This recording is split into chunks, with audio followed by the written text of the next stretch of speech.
Everyone good morning আৰু নতুন blog এটাত আপোনালোকক স্বাগতম জনাইছোঁ। কালি যিহেতু হাজবেণ্ড আহিছে এতিয়া মা এইবাবে যৌজা কৰিছে ৰন্ধা বঢ়া লগতে মই অকণমান হেল্প কৰি দিছোঁ মাক নিৰামিষ খাই যিহেতু এতিয়া আলু কাটি আছে আকৌ আলু বাকলি নিকাই আছে আৰু এইফালে হাজবেণ্ড এতিয়া যিহেতু নিৰামিষ খায় এয়া নিৰামিষ বনাইছে এই ভেটকেৰেলা আলু ফ্ৰাই কৰিছে আৰু এইফালে বুটৰ দালি ধুনীয়াকৈ ঘিউৰে বনাইছে বঢ়িয়াকৈ আৰু আমাৰ কাৰণে আজি আয়োজন অকণমান বেলেগ এয়া লোকেল আমাৰ যেহেতু চাৰিওফালে বানপানী হৈছে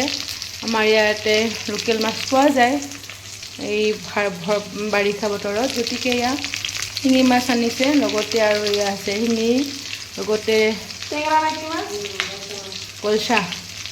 কলচা মাছ বুলি কয় আনিছে আৰু এতিয়া ভাজি আছে আৰু কিহেৰে বনাব আজি গতিকে আৰু এইফালে নৰসিংহৰ পাতো ৰাখিছে দেখোন এইফালে নৰসিংহৰ পাত নৰসিংহৰ পাতৰ বৰা হ'ব আজি নিৰামিষৰ লগত যিহেতু হাজবেণ্ডে এতিয়া নিৰামিষ খায় তো নিৰামিষৰ লগত বৰা নহ'লে ভাল নালাগে গতিকে এয়া বৰা খাবৰ কাৰণে নৰসিংহৰ পাত আনিছে আমাৰ ঘৰৰে হয় বাৰীৰ নৰসিংহৰ পাত কি ধুনীয়া চাওকচোন ইমান ধুনীয়া সেউজীয়া দেখিলেই ভাল লাগে খাব মন যায় তো সেয়া হাজবেণ্ডৰ কাৰণে বৰাৰ কাৰণে ভাজি দালি আলু কাটি আছে মা আৰু পিঁয়াজ দিব নেকি লগত পিঁয়াজ আৰু এইফালে বোলে আলুৰ লগত পিঁয়াজ দিব পিঁয়াজ আলু মিক্স কৰি মাছটো বনাব মাংসৰ ষ্টাইলত মছলা নিবি কি মছলা পাতি চব ৰেডি কৰি লৈছে মা এয়া পিঁয়াজ আলুৰে মাছ আৰু এইফালে মছলা ইয়াতে কি আছে নহৰু আছে আদা আছে জলকীয়া আছে পিঁয়াজ আছে এইখিনিৰে মাছৰ যোগাৰ আছে কিন্তু নপঢ়িলে কেনেকৈ হ'ব ইমান কম্পিটিশ্যনৰ যুগ নপঢ়িলে কেনেকৈ হ'ব নপঢ়ে 10 মিনিট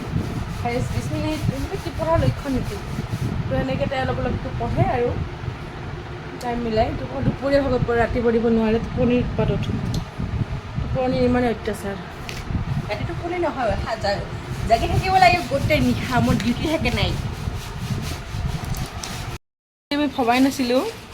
এই পানী আছে ৰাস্তাত বৰষুণ এয়া বানপানী গতিকে পানীখিনি সুযোগ লৈছে পানীখিনিৰ পানী পাওঁতে গেট চেটবিলাক চাফা কৰি আছে কিন্তু ভাল কাম কৰিছে সি বিৰাট ভাল কাম ডেকা ল'ৰা বহি থকাতকৈ গেটখন ধুনীয়াকৈ থৈ দিছে ৰাস্তাত যিহেতু পানী আছে এভেইলেবল বঢ়িয়া মজা হৈ আছে এনেকৈ কাম চাম কৰি থাকিলে ভাল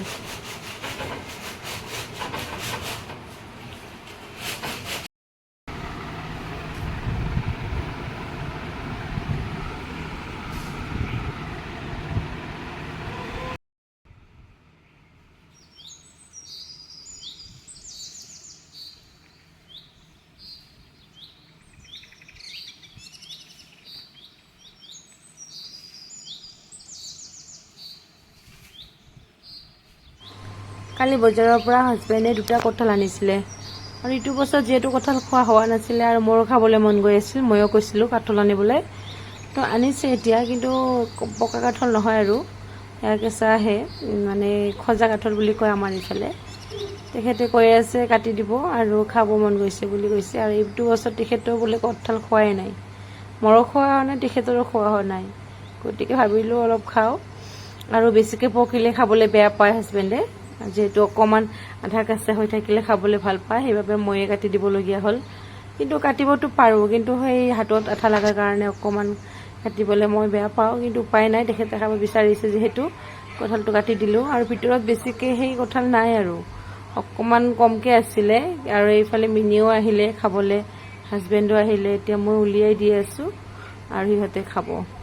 আৰু চাওকচোন ইমান আঠাটোৰ কাৰণে কঁঠাল খাবলৈ মই বেয়া পাওঁ নহ'লেতো এনেই কঁঠাল খাবলৈ মই বেয়া নাপাওঁ ভালে পাওঁ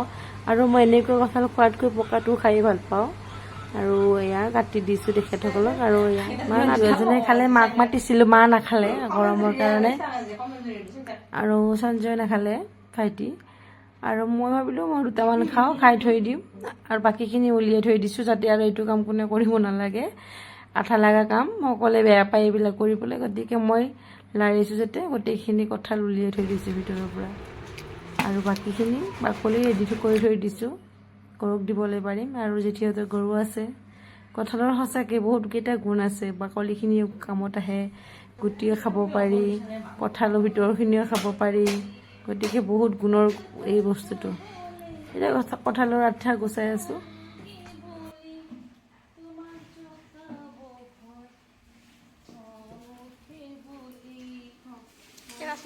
নেকি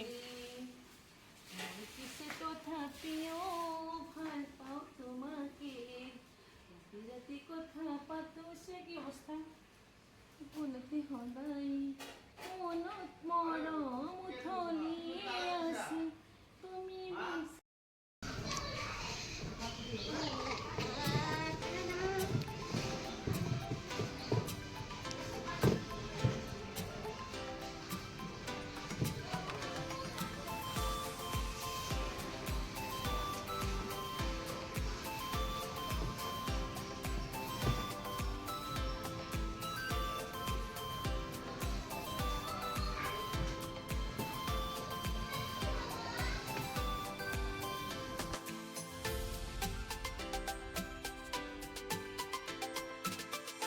এয়া কঁঠাল খাই বৈ অকণমান বাহিৰত বহিছোঁ, মিনি বহিছে